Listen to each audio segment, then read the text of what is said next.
साथियों नमस्कार, मैं सत्येंद्र कुशवाहा, भ्रष्टाचार मुक्त बिहार मोर्चा, गरीब ई रिक्शा ऑटो चालक संघ के राष्ट्रीय अध्यक्ष। साथियों 2019-2024 के सांसद प्रत्याशी, 2025 के सिवान सदर विधानसभा 105 के प्रत्याशी। साथियों ये मैं वीडियो बना रहा हूँ खासकर गरीब ई रिक्शा ऑटो चालक साथियों के लिए, चूँकि सिवान जिला के अंतर्गत ऑटो चालकों के साथ लगातार अवैध वसूली हो रही है। सिवान जिला में 30 रुपया, बढ़िया में 50 रुपया, अफराद में 30 रुपया, तरवारा में 30 रुपया, पचरुखी में 30 रुपया, दरौंदा में 30 रुपया, रघुनाथपुर में 30 रुपया, मैरवा में 30 रुपया। यानी कि एक रिक्शा वाला अगर सिवान से इन जगहों पे गुजरता है, भिन्न भिन्न जगहों पे गुजरता है, तो हर जगह इनको टैक्स देना पड़ता है। यानी कि नगर परिषद में भी टैक्स देना पड़ता है, जिला परिषद को भी टैक्स देना पड़ता है, नगर पंचायत को भी टैक्स देना पड़ता है, आरटीओ को भी टैक्स देना पड़ता है। तो तरह तरह की एक रिक्शा वाला से तरह तरह की टैक्स लिया जाता है। और ये बेजुबान रिक्शा वाले साथी हैं, इनको कानून के नियम का जानकारी नहीं है। तो इसके आड़ में जिला प्रशासन और अन्य भी लोग, कुछ लोग हैं जो गुंडा टैक्स के रूप में कुछ राशि वसूल रहे हैं। तो इस पर हम लोगों ने एक बार जिला प्रशासन को लिख के दिया, लेकिन खास कोई विशेष कार्रवाई नहीं हुआ है, कुछ हुआ है और बहुत कुछ बाकी है।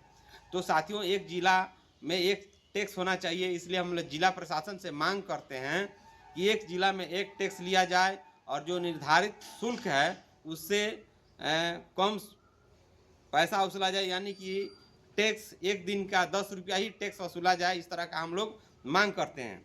साथियों टैक्स ये भी नहीं लगना चाहिए। कैसे नहीं लगना चाहिए मैं ये बताना चाहता हूँ। जब चार चक्का किसी भी चार चक्का का स्कॉर्पियो और बड़ी गाड़ियों का रजिस्ट्रेशन आरटीओ से होता है तो उसका कहीं टैक्स नहीं लगता है। ठीक उसी प्रकार ई रिक्शा का भी रजिस्ट्रेशन आरटीओ से होता है तो इसका भी टैक्स नहीं लगना चाहिए। लेकिन चार चक्का से बड़ी गाड़ियों से टैक्स नहीं ली जाती है और ई रिक्शा से जबरन टैक्स उगाही की जाती है। तो भिन्न भिन्न जगहों पे टैक्स जो लिया जा रहा है, हम लोग मांग करते हैं कि एक जिला एक टैक्स लिया जाए और इस तरह का जो भ्रष्टाचार है इस पर प्रतिबंध लगाया जाए। माननीय डीएम साहब से भी मैं आग्रह करता हूं, निवेदन करता हूं कि जल्द से जल्द इसको संज्ञान में लें और संज्ञान में लेकर ई रिक्शा साथियों को टैक्स की राहत दिलाने का काम करें।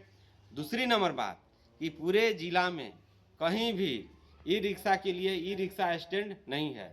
तो जिस प्रकार से नंबर ऑफ गाड़ियों की रेशियो बढ़ रही है उसके अनुसार कोई व्यवस्था नहीं है। नंबर ऑफ ई रिक्शा की जो गाड़ियाँ बढ़ रही है उसके लिए कोई व्यवस्था नहीं है। यानी कि ई रिक्शा स्टैंड कहीं नहीं है। यानी कि सरकार किसी तरह कोई सुविधा नहीं दे रही है और केवल टैक्स उगाही कर रही है।